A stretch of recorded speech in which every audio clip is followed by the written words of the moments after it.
ছোট্ট একটা গ্রাম, তার নাম খড়িকান্দা। গ্রামের এক প্রান্তে একটা পুরো বাড়ি ছিল। সবাই বলতো ওটা একটা দেউল ভাঙা ঘর, মানে ভেঙে পড়া মন্দির ঘর। দিনের বেলাতেও কেউ ওদিকে যেত না।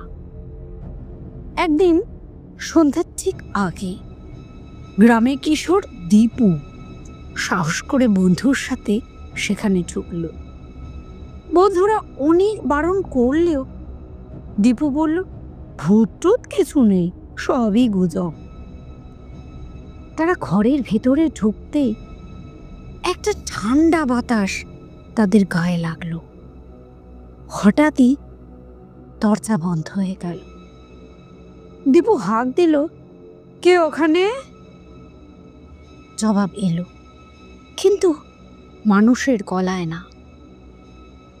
এই ঘর আমার, চলে যাও এখান থেকে। গলার আওয়াজটা যেন ছাদের দিক থেকে এলো।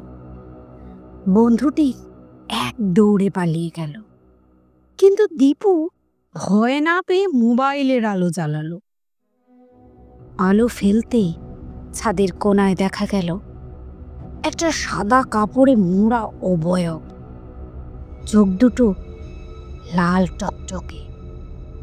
সে ধীরে ধীরে নামছিল, এক হাতে একটা পুরনো পুঁথি। দীপু আর দাঁড়ায়নি, প্রাণপণে দৌড়ে পালালো।